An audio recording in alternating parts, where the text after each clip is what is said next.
우리가 인생을 살아가면서 없었으면 좋겠는데 갑자기 나타나서 우리를 힘들게 만드는 불청객이 있습니다. 불청객. 불청객이 누구죠? 초대받지 않은 손님이죠. 초대받지 않은 손님. 이 불청객 때문에 원망하고 이 초대받지 않은 손님 때문에 불평불만. 이게 뭘까요? 예, 고난입니다. 고난. 인생의 가장 큰 질문은 바로 고난에 대한 질문입니다. 이 고난, 불청객, 이 고난이 내 인생에 찾아오면 첫 번째 반응이 뭐냐면은 Why me? 왜 나에게 이런 일이 일어나는 것일까? 도대체 내가 믿던 하나님은 어디에 계신 것일까? 별의별 생각이 다 들면서 이 원망과 근심에 사로잡히게 되는 것이 인간의 모습입니다. 우리가 이제 병원 가서 진단받다가 암 선고 받으면 바로 튀어나오잖아요. Why me? 하면서 왜 나에게 이런 일이 일어나는 것일까? 내가 착하게 살았는데. 자, 그런데 여기에 고난의 또 다른 측면이 있습니다. 고난당한 것이 내게 유익이라. 고난이 유익이라고 말하고 있습니다. 고난당한 것이 내게 유익이라. 이로 말미암아 내가 주의 율례들을 배우게 되었나이다. 이게 성경의 구약성경 시편 119편 71절에 나오는 말씀인데, 여러분 한번 성경을 찾으셔서 이렇게 언더라인을 밑줄을 한번 쫙 하고 이렇게 거놓으시기 바랍니다. 고난당한 것이 내게 유익이라. 고난이 유익이라는 거예요. 이게 어떻게 보면 굉장히 심오한 그 신학적인 이론인데, 고난받는다는 게 어떻게 유익한가. 이 구약 성경이 히브리어로 기록이 되어 있습니다. 신약은 헬라어, 구약은 히브리어로 기록이 되어 있는데, 이 시편 119편 71절 말씀을 이 히브리어로 연구를 해서 우리들의 그 현대인들의 삶에 구체적으로 적용을 해보면 이런 말입니다. 내 삶에 문제가 생겨서 위협을 받아도 유익이 됩니다. 그리고 사회생활에서 실패하고 손해본 것이 오히려 유익이 됩니다. 갑자기 몸을 다쳐서 기운이 없고 약해져도 결국은 유익이 됩니다. 인생에 문제가 생기신 분, 사회생활에서 실패하신 분, 또 건강으로 인해서 몸을 다쳐서 고민하시는 분들 잘 들어보시기 바랍니다.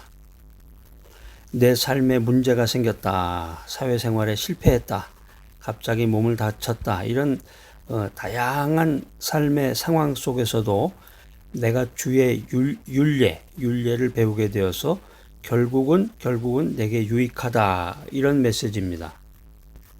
여기 자꾸 그 율례라는 말이 등장해요. 율례라는 게 뭐냐면은 새겨진 법, 성문법이란 뜻이에요. 새겨진 법, 성문법. 그러니까 고난 당할 때 그리스도의 흔적이 성문법처럼 내 마음속에 새겨진다. 이렇게 시편 기자는 우리들에게 말하고 있는 것입니다. 우리가 영적으로 생각해 보면 우리가 인생길에서 고난을 당할 때 이 말씀의 흔적이 내게 남아서 존귀하신 주님의 뜻을 깨닫게 되는 것입니다. 그래서 이 성경 말씀은 고난이 유익하다, 이런 말씀을 하고 있는 것입니다. No cross, no crown. No cross, no crown. 십자가가 없으면 부활의 영광이 없다. 다시 말하면 고난이 없으면 상급이 없다, 이런 말입니다. 성경 말씀은 모든 것이 합력해서 선을 이룬다고 말씀하고 있습니다. 그래서 고난이 찾아오면 상급이 있다는 것을 빨리 깨닫고 그 고난을 잘 이겨나가야 됩니다. 신약 성경 빌립보서 1장 12절 말씀입니다. 여러분 한번 성경 찾으셔서 한번 다 같이 읽어보시기 바랍니다. 한 목소리로 시작. 형제들아, 내가 당한 일이 도리어 복음 전파에 진전이 된 줄을 너희가 알기를 원하노라. 사도 바울 선생님이 이런 말을 했습니다. 그 빌립보 교회에 있는 그 지인들한테 내가 당한 일이, 엄청난 일 당한 거예요.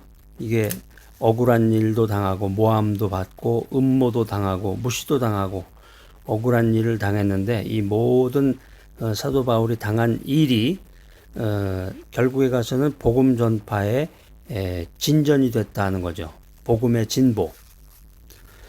여기서 나오는 그 당한 일, 나의 당한 일이라고 하는 것은 사도 바울이 로마 감옥에 갇히게 됐다는 것입니다. 구체적으로 말해서 사도 바울이 로마 감옥에 갇히게 됩니다. 진전이 된 이 말은 비난과 박해 속에서도 계속해서 앞으로 전진한다고 하는 말입니다. 이게 어떻게 보면 난센스 같은데, 사도 바울이 이제 교회 일을 하다가, 주님의 일을 하다가, 복음을 전하다가 감옥에 갇히게 됐는데, 감옥에 갇힌 것을 즐거워하는 거예요. 감옥에 갇히게 돼서 오히려 잘 됐다. 이게 무슨 얘기냐면은, 역사적인 그 백그라운드를 좀 살펴봐야 되는데, 역사적인 백그라운드를 보면 이제 그때 당시에 로마에는 1000명을 단위로 9개의 그 보병대로 구성된 궁정수비대가 있었습니다. 이 궁정수비대의 그 주요 미션 중에 하나가 죄수를 감시하는 거예요. 죄수. 그래서 윤번제로 돌아가면서 죄수를 감시했는데, 이 감시 방법이 아주 스페셜합니다. 죄수와 간수를 같은 사슬에 묶어둔 겁니다. 그래서 사도 바울은 자신의 투옥으로 인해서 불안해하는 이 빌립보 교인들을 위로하고 격려합니다. 사도 바울은 자신이 감옥에 갇힌 게 간수들과 로마 군인들에게 복음을 전할 수 있는 절호의 찬스다, 절호의 기회다, 이렇게 생각하면서 이 복음의 진보가 이루어졌다고 고백하고 있는 것입니다. 자, 아주 대단하신 분이에요. 사도 바울은 정말 보통 사람하고 이 차원이 다르고 생각이 다르고 정말 그 영적으로 성령 충만하신 분인데, 이 사도 바울은 감옥에 갇혀서 환경을 두려워하지 말아라, 어떤 상황 속에서도 기뻐하라, 이렇게 우리들에게 말하고 있습니다. 그리스도를 위해서 살아라. 고난 중에 믿음의 진보, 복음의 진보, 상급의 진보를 이뤄내라. 이렇게 우리들에게 강력한 메시지를 전하고 있는 것입니다. 자, 이 귀한 메시지 들으신 여러분들, 멍한 상태로 그냥 하루하루 지내지는 않으시는지요?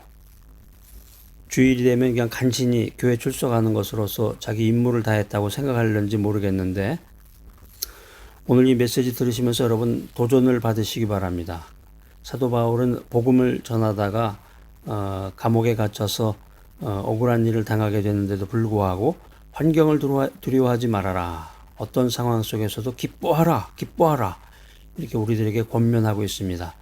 여러분 이 메시지 들으시고 고난 중에 믿음의 진보, 복음의 진보, 상급의 진보를 이뤄내는 귀하고 복된 여러분이 되시기를 기대합니다.